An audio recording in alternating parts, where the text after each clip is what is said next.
Hey guys, Brett from Eximo CrossFit here. Today we're going to talk about squat mobility, some of the common problems we see, and how to fix those problems, okay? So when our athletes come in and we perform a movement screen on their squat, we usually see one of three things. We either see a lack of ankle mobility, a lack of hip mobility, or a combination of the two. Today we're just going to focus on the ankle mobility problems, okay? So the first symptom that you'll see with somebody with limited ankle mobility is as they perform a squat, their toes will turn out, all right? So what that will look like is they're in a good position here. As they hit that end range of their ankle mobility, in order for them to get down into the proper depth of the squat, their body will compensate by turning the toes out. So as the toes turn out, you're able to get deeper into that squat, okay? So that's the first symptom. This second symptom is going to be they're going to be falling backwards as they squat. So again, what that will look like.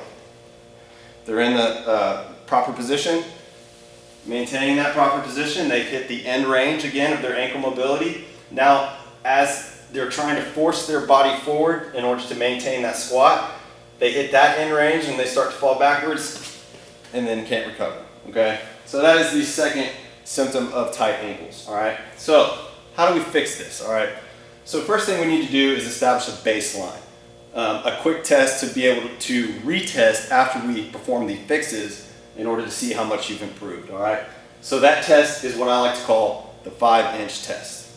All right, guys, in order to perform the 5-inch test, what you'll need to do is you'll need to be barefoot. You'll need to be in front of a solid object, like in this case a rig or even a wall. And what you want to do is you want to place your foot 5 inches away from that solid object. A quick way to measure 5 inches so you don't have to carry a ruler or a tape measure around is your fist plus your thumb, all right? So take that measurement, get your foot in the proper position, and what we want to do is we want to try to drive the knee towards that solid object without our heel lifting up, okay? So in my case, I'm driving towards the solid object. I've hit that end range. Now my heel is going to start coming up. So here, about 2 inches away from the rig, is about the end range of my ankle mobility. So I've got some work to do, right? So one of two things you'll feel when you're doing the stretch is you'll either feel a tightness in your calf all the way down through your Achilles, or you'll feel a pinch or impingement in the front of your ankle, okay? And we've got different stretches and different techniques in order to fix that. Okay, if you perform the 5-inch test and you're one of those that does feel that tightness in your calf all the way down through your Achilles, your body's going to respond best to two things, either foam rolling or stretching, and I suggest that you do the combination of the two, okay? So with foam roller, everybody's familiar with this.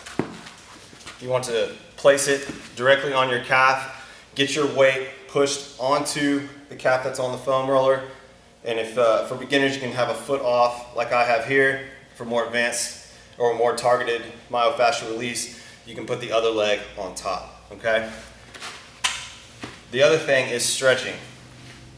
So we have an inclined board here, and it's just like it looks like. You're going to put your foot flat on the board and slowly lean forward, keeping your heel on the ground until you feel that stretch in the back of your calf, okay? Do that 30 seconds each side, 3 or 4 sets. Or another thing we like to do here is with a kettlebell. Get a light kettlebell, something you can manage holding. You're going to get in that proper squat all the way down, holding the kettlebell in front of you.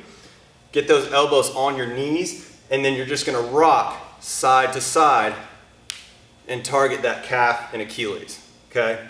You can hold the stretch for 10, 20, 30 seconds each side, going back and forth, as long as you feel that it's going to take for you to fully loosen up those calves, okay? All right, guys, if you perform the 5-inch test and you're one of those that does feel that impingement or pinch in the front of your ankle joint here, this will help alleviate that issue. So what this is you have a small bone in your ankle joint at the top called the talus bone. And what will happen is, as you go forward, that bone will prevent your tibia from properly tracking through the ankle joint and essentially create a roadblock that you'll have to overcompensate by going around or driving the knee in. So we want to make sure that we fix that problem so your leg can properly track through the ankle joint, all right? So in order to fix this, we're going to do what's called banded distraction. So you want to take a band, attach it to the rig, you're going to step through, and you're going to put the band on the talus bone. So where that is right at the top here not up here above the ankle joint, right below it. So right here, and it'll pull down that way. So you'll put your foot slightly elevated on a small box, or in this case a plate. You set that band on the talus, and you want this band to pull back and down. That's why we have your foot elevated. So what you're going to do after you have the band in the proper position, you're going to lean forward until that impingement is gone. All right? And the proper distance and proper resistance for this band should be tight enough to where as you start to stretch, you don't feel that impingement. If you're still feeling that impingement, you don't have enough force pulling backwards on you, all right? So perform that 30 seconds to a minute each side.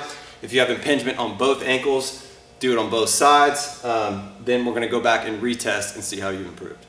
All right, guys, once you've done your 5-inch test and you've gone through the mobilizing techniques that we talked about here, you're gonna wanna retest and see how much you've improved. So what you're gonna wanna do is go through that 5-inch test again, see how much closer you are to that fixed object, or even if you're touching the object, that's great, that's what we want, okay? So the importance of retesting is to see how much you have improved, all right?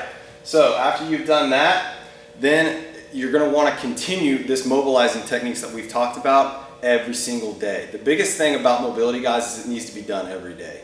We tell people all the time, it's not something you can do once a week, once a month, every once in a while. If you notice you do have a problem, for example, ankle mobility, or you have hip mobility issues, shoulder mobility issues, those problems need to be attacked every single day, okay? That's the only way that your body's gonna respond to it, and it's the quickest solution to the problem, okay? So guys, just to review, remember with just the ankle mobility, some of the symptoms are your toes will be turning out as you perform the squat. A lot of people very drastically. The second is you're gonna be falling back during the squat, all right? And then, so if you notice you have that problem, you're gonna do the 5-inch test. If during the test you notice a tightness in the back of your calf, then you're gonna respond to foam rolling and stretching.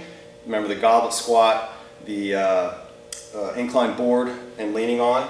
And then the second, if you have that impingement in your ankle, you're gonna respond to the bandage distraction on the talus bone, all right? So those are your quick ankle mobility tips, guys. Hope you enjoyed it, and we'll see you in class.